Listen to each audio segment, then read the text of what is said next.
What up, family? Get on this one, man. As 20 minutes. Today is December 30th. Wicked Wednesday in my city, Chicago. It's supposed to be the year 2020. Who is winding down? Now, me personally, I'm going to try to make this my last video for this year, 2020 or 2019 or whatever year you may think it to be in your mind. But they going with 2020. So that's what I'm going to say. This has been the year of Mad Dogs 2020. It's like the drink. You understand what I'm saying? A lot of mad dogs and stuff. Because, you know, when they can't screw you the way they want to, they get mad. Sometimes you got to euthanize them and stuff. For real. Oh, I was thinking about all I've been through this year. Got the coronavirus, of course, you know, due to the fact that my respiratory system has been compromised ever since the day after Mother's Day, which was on May 9th. Mother's Day was on May 8th, though.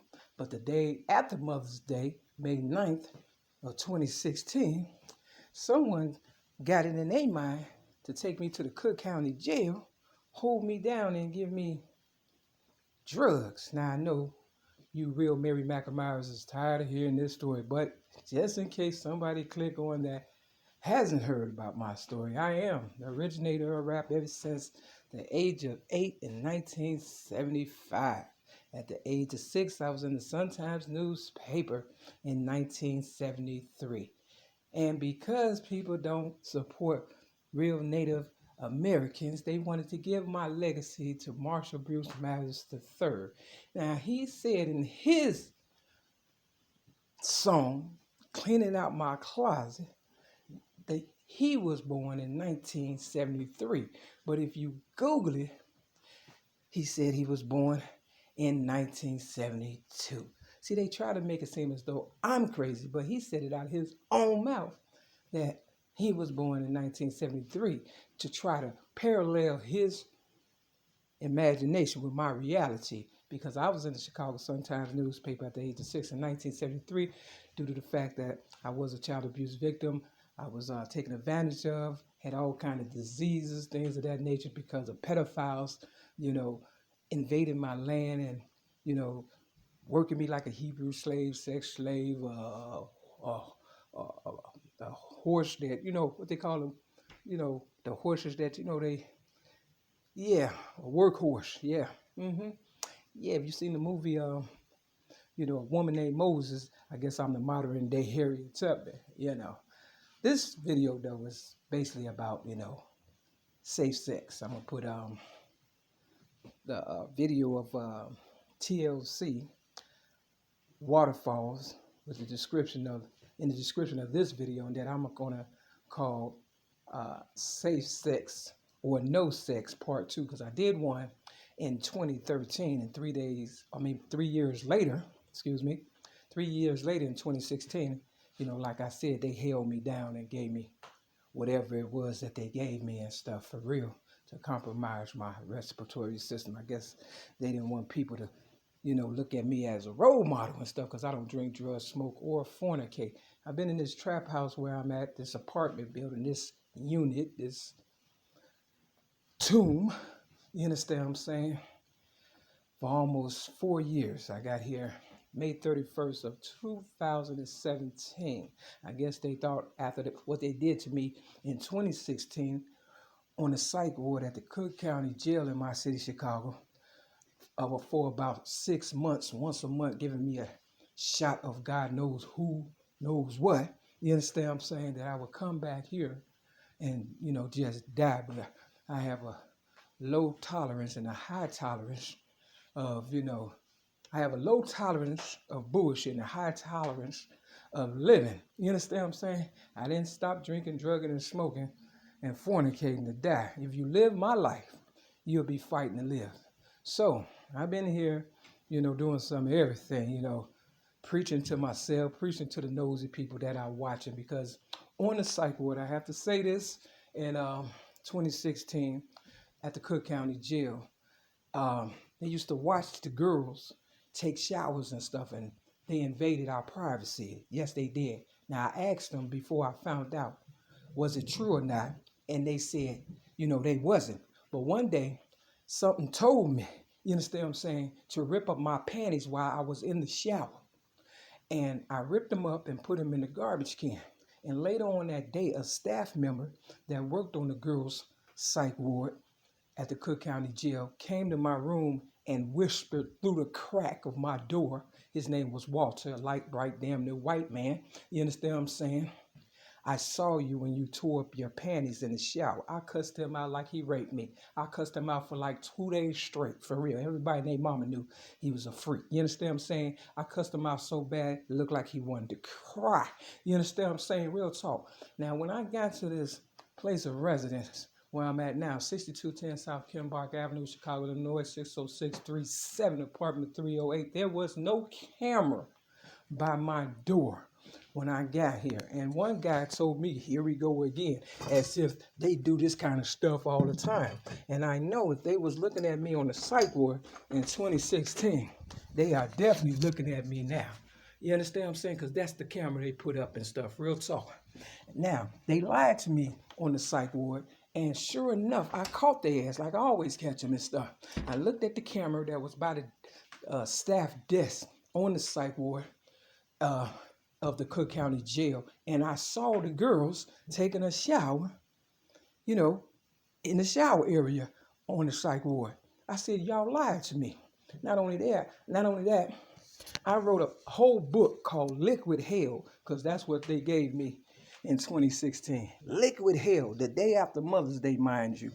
You understand what I'm saying? After I was sleeping on the floor at the 1st District Precinct in my city, Chicago, police station, on the floor on Mother's Day, all because I was staying sober at an AA meeting on North Avenue called the Mustard Seed, and they didn't like the fact that they had made me homeless due to the fact that I am the originator of rap, and I was giving my book, Rhymes, Poems, and Metaphors, plus one song away to the public, and the compilement of my book consisted of, my DCFS files from when I was, abused as a child, malnourished, and, had all kinds of diseases to prove that, I have been violated, was violated, and still is being violated due to the fact I have no privacy even in this unit. I know every move I make is a calculated step, and I do not appreciate it. I really want to, snap, crack, and pop up. That's what they want. They want to see you snap. They want to see you go off. They provoked me so much on that psych ward. It was only an act of God that stepped in and composed me. I was doing so many Bible scriptures that they would have thought I was a preacher or I wrote the Bible. You understand what I'm saying? I just kept flipping the page, and that's what I'm doing in here. They can't believe it. The doctor was so outdone by me on the psych ward, being so calm, cool, and collected, that he himself called me a bitch. I was like, whoa, maybe you need medication, because if you going off on me, I must be doing something right.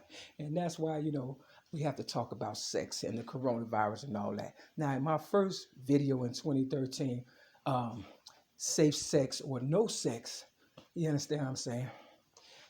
I didn't mention the fact that I was violated as a baby. I said my first disease came when I was, adult, in my 20s, by this white girl who I was dealing with, and she gave me a cold sore. That was my first real disease that I remember, but I had forgot or didn't realize, what I had gone through, as a baby. I realized something wasn't right, because when I went to live with my foster mother, Betty Jean Redmond, 1335 East 75th Street, 75th and Kenwood, in my city, Chicago, I was tore up from the floor up at the age of 6 years old. You gotta remember, I was in the Sun-Times newspaper for child abuse at the age of 6 in 1973. And my underarms were so bad as far as smells, and my whole face and demeanor or whatever was, but I was still calm, cool, and collected. You understand what I'm saying? I'm not an agitated person. I'm not a person that's really aggressive and stuff unless you really, really, you know what I'm saying, get on my nerves or I'm fighting for my life and I feel as though I have to take up for myself.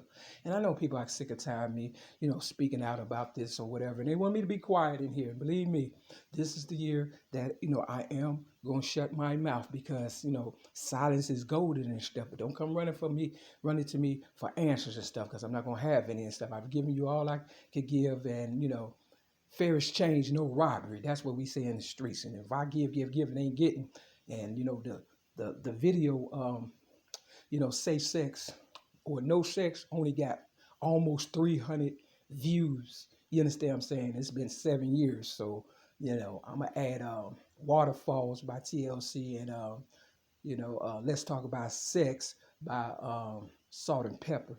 You know, with this part 2, safe sex or no sex, that I'm doing right now and stuff. And maybe y'all would listen to them because the coronavirus is real. And, you know, I don't, like I said, drink, drugs, smoke, or fornicate. And I don't say that to be bragging, but every year I try to do something to improve my health due to the fact it has been compromised by people who don't care about me. And those were so-called nurses and doctors that did me dirty in 2016. Now, things are changing in my city, Chicago. I remember, you know, living on 57, I believe it was, 57 in Stony Island. And right next door to it was a hospital called Hyde Park Hospital.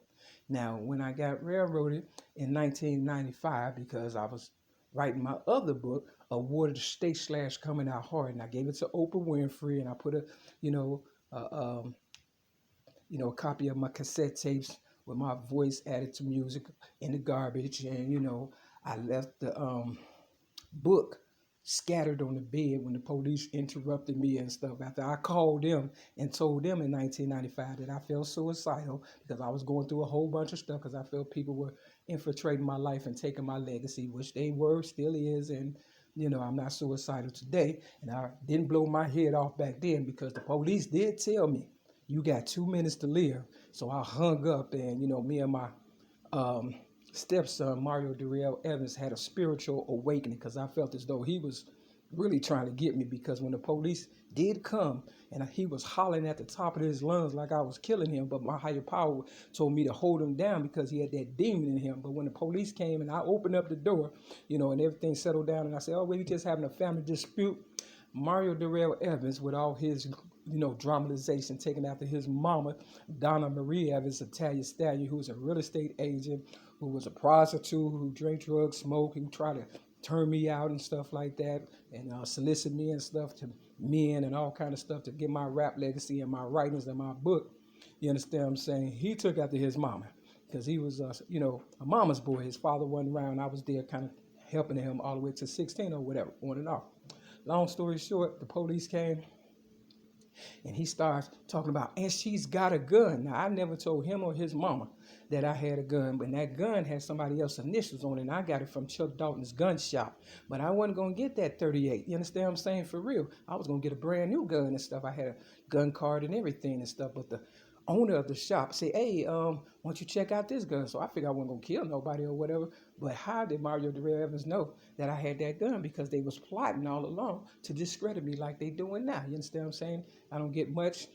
You know, all I have is a title, you know, and I don't even have that because they don't even acknowledge the fact that I am the originator of rap and I've done so much to my community and things of that nature. And, or the fact that I'm still staying sober under all this bullshit and I don't eat meat. It's been almost a year that I haven't had meat. So I'm going to go a year of, you know, not, you know, talking as far as, you know, helping people. It's more like, pay less, care less. You understand what I'm saying? I'm going to go back to just do it. You understand what I'm saying? Because I work better like that. I'm not really a commentator, things of that nature. Long story short, I just want people to know, you know, you can do whatever you want to put your mind to it, no matter what you have or what's going on, bad or good or indifferent in your life and stuff, you know. Try to make this the last video. If I do another video, I still got time before I shut the fuck up because, you know, I'm not getting anywhere and I'm not here to appease my enemies by any means necessary. I don't give a fuck if they like me or not. I'm going to still do me. And I still don't drink, drugs, smoke, or fornicate or eat meat. So I'm just going to add more and more to the list before I die. And I'm not vain. I'm confident, okay? And that's the honest to God's truth. Now, if you look at me any other different way, it's because you're not doing what you need to do. You're too busy focused on me instead of the realities that you need to work on with you. And that's the honest God truth. And with that, this is your Ghetto News. Pour the Mary Dash, between the Mary Lee. Safe sex or no sex. Part 2. Peace.